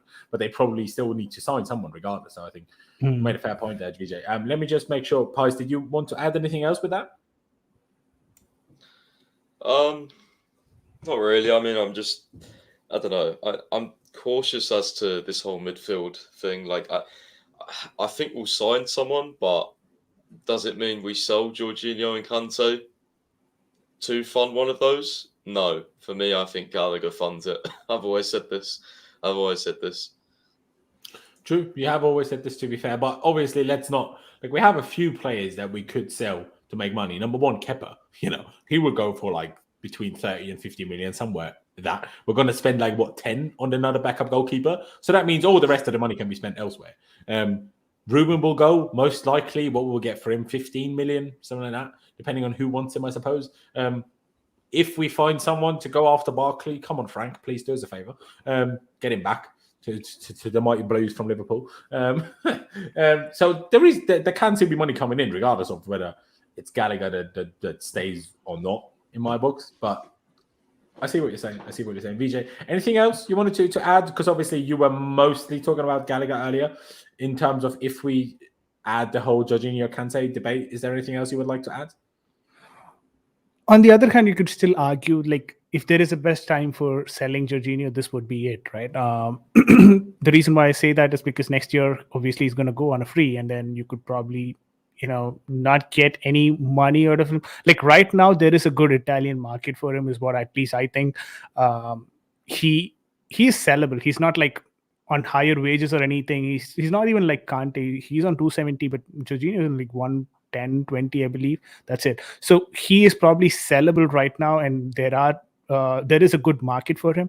So if at all we want to recuperate some sort of a money from him, I think this would be the best time. That is probably the reason why I think probably Jorginho would go. Nothing against Jorginho, the way that he plays or anything of that sort. The reason why I think he would go out this window is because maybe Chelsea is just looking at an option where they could get some money from someone who's won it all, like including the Euros and stuff. So that's the only point. Like maybe Jorginho and Gallagher make out, which could fund a DM for us. That could happen. Broja stays, because I understand the importance of Broja, but all that I'm worried about is like the adaptation. Also, Timo Werner will probably be sold, I presume. So that means money coming in. I'm not really sure about it. Like I know if Werner isn't sold, you can already get it out of your head that Broja stays. There's no chance. If we have to keep Werner, there's no chance Broja stays. So the thing is, it's not going to be easy for Werner to be sold. That's what I'm a bit concerned. Like, yeah, I understand there's a World Cup coming in. He wants to play and all that, but do we have interest? Do we have a proper market for Werner? And he's already on 272. The Germans will want him. There's a market. This is one club that I think there's more of a market for Werner than there is for Pulisic for me. As things stand, I think Werner is very. I could even include Ziyech in that, by the way. Those are the three that Matt Law said that are unsure on their futures. But yeah, Werner definitely has a market, bro. Like he's 100% got a market. Like he's young. Germans will want him. Could even I don't know, something went up and abroad. Like I'm 100% sure we could sell him. And also he's going to ask to leave. So Chelsea are going to find the right place for him. I'm pretty sure he's one that is 100% going to be gone. But Pais, do you think okay, I understand when you say he has a market, and I think you're probably referring to the German market. So, but what I'm struggling to understand is that there isn't a lot of German clubs who have people on wages above 275 or something around that. He So would have to unless he take a takes a wage pay cut, cut, but I think Werner unless he would takes a probably pay be cut, willing to do that. hmm, Because otherwise he would then just it stay, would make right? So sense. if he asks to leave, he must be willing to take a pay cut. Otherwise, he wouldn't ask to leave because he's not an idiot. He knows that there's very few clubs in the world that are going to pay him what we've been paying him for the last 2 years. Hmm. But Yeah, that's where I was a obviously bit could be skeptical. wrong. But yeah, if he takes a But pay cut, then Vijay, I obviously want would to prefer ask you something in reaction to what you said a minute ago. I understand. I agree with you. If there is a time to sell Jorginho, the best time is probably now, with 2 reasons of exception. Number one, who is to say? I mean, myself and Pies did a stream with Nathan Gissing, so CFC News page, a few weeks ago, and then he said that it is on Chelsea's agenda to talk about potential contract extensions to both Jorginho and Kante. Obviously, things can change between when we spoke about him in January and come May. Things can be very different, but that's what he said at the time. So who's to say Jorginho doesn't agree to a 1-year extension? Maybe we give him a 2-year extension. I know he's over 30, but he only turned 30 in December. So, it's not like he's not even close to 31 either. He just turned 30. So you could argue, he's basically 29. Yeah, that type of logic if you want. But what I will say is, doesn't the same logic in terms of now is the time to sell Jorginho also apply to Kante? I think your logic on Jorginho made sense, but I think the identical logic applies to Kante. Obviously not in terms of offers from Italian clubs, but I think the wages, sure, might be a problem, but Kante is so hyped in the world, and understandably so, because he's one of the very best once fit or when fit. But PSG have been after Kante for years. They will pay him any wages he wants, essentially, and they will probably give us a good offer as well. I think. Maybe I'm wrong, but I think if there is a time to sell Kante, it is also now, because Kante. True. Because Kante is on the high wages, so a contract extension for Kante is more difficult than it is for Jorginho. Last summer, we did reject bids of 50 million plus, by the way, for Kante from PSG. Well, there you go. That was from I don't think we Fabrizio, will sell him. I'm just saying if we were to entertain the idea. Yeah, that was from Fabrizio. I saw that tweet the other day. Someone said, quoted it saying, this could happen next summer or whatever. But yeah, we'll see. True. The reason why I felt Kante, I lean towards Jorginho being sold is because, Jorginho, the way that he's playing right now, I mean, he's not injury prone right now. He is playing probably day in and day out, which you couldn't say the same about Kante, right? And that's where I'm a bit concerned. He is not fit enough as well, and he's also on a higher wage, which kind of doubles the risk that the selling club or the buying club has to take in. So will they be wanting to do that for Kante? Maybe PSG, yes, but I'm not sure. I can probably list down clubs who would be wanting to take that sort of a risk. You get my point? If he is properly playing every game, then that's altogether a different scenario, and that's what I think makes Jorginho more sellable. Which I could not say the same for Kante. I agree. I just don't think PSG care. Yeah, that's why I said PSG is off the list. If they want, it's fine. But I cannot list down clubs that would be interested in Kante after this season. No, it's true. Also, the own PSG, maybe theoretically Juve, but probably not. PSG is probably the only club outside of England that can afford Kante anyway, in terms of wages. So, if it's not PSG, it's no one, because we're not going to agree to sell him to a Premier League club. So I definitely see the logic. I mean, who knows? Maybe we're going to extend both. It's a difficult discussion, but let's just make sure. Selling both, mad. Signing both Tchouaméni and Rice, never going to happen. Except that it doesn't happen. I don't care what you think. You're wrong. But anyway, is there anything else I wanted to add? Oh, yeah. One last thing. Pai said Jorginho still wants to play Minita in his prime. Well, that is fair. Again, just turned 30. And the way Jorginho plays, I've never seen anything more brilliant than Vijay drinking water out of the kettle. That's the funniest thing I've seen. Pick up yourself, bro. I love it. I don't have cups nearby, so it's okay, fine. So we do this. I love it. Big fan. But yeah, the way Jorginho plays, he's already dead slow, right? And he's already weak AF. So whether Jorginho is 30 or 36, what difference does it make? He barely has a muscle to tear, so how can he ever be injured? He's slow as shit anyway, so he will never get... it's impossible for him to be any slower. So what it's a bit not that Thiago Silva has those same deficiencies, but I think Jorginho could, like Thiago Silva, comfortably play at what we consider his best until he's 35, 36 comfortably. So I think Jorginho staying another 2 years doesn't necessarily stop him from playing in Italy again, still being in his prime.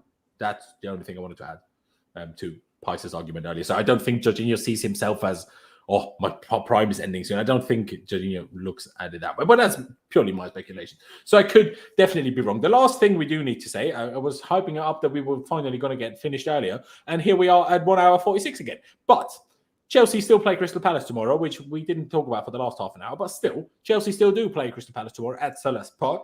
And now, guys, I will ask you for a score prediction. And for that, I will start with you, Clutch. What do you think? Back three, I'm going to say 1-0, and a back four, I say 3-0. Fair. BJ? 2-0. Very good.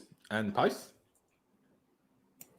I was also going to go 2-0, but I wouldn't be surprised if we maybe conceded. I do feel like Selhurst Park is a difficult place to go. I feel like they might score, especially with their home fans. Reasonable. So does that make you say 2-1 then, or do you think 3-1? No, I'll go with 2-0, but could be 2-1. Okay, maybe. Fair. I think we'll score 2. I'd be surprised if we only scored 1. I think we may even score more than 2. I mean, every time we go to Crystal Palace lately, we scored what was it?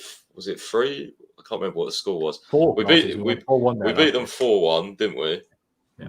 And then we also 3-0 at the bridge, was it? Or was it 2-0? Yeah, but we had what game was it? We had the game behind closed doors where Giroud scored. What score was that? That was under Lampard, right? I swear we scored 3 goals. I think that was 2-1 actually. Was it 2-1? I think so. Yeah, that was the game Billy got injured in, wasn't it? I can't remember. But before that we beat them 4-1. So I think we seem to do pretty well there, which is quite funny actually, because for me it's one of the more tougher grounds to go to. But it seems to be for most other big clubs there. Although I will also say most clubs struggle there, but other than United, most clubs still get a result there. It's tight, but other than United, Spurs obviously, but they don't count. Still get a result.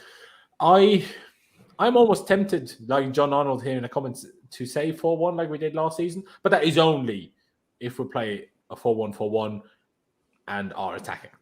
And that means a 4-1-4-1 that isn't Jorginho Kante cover of a midfield, because that would be outrageous. But I wouldn't be shocked one bit if we actually do play that. But yeah, if you play a back three or that midfield three, like I just touched on, I'm going to say 2-0.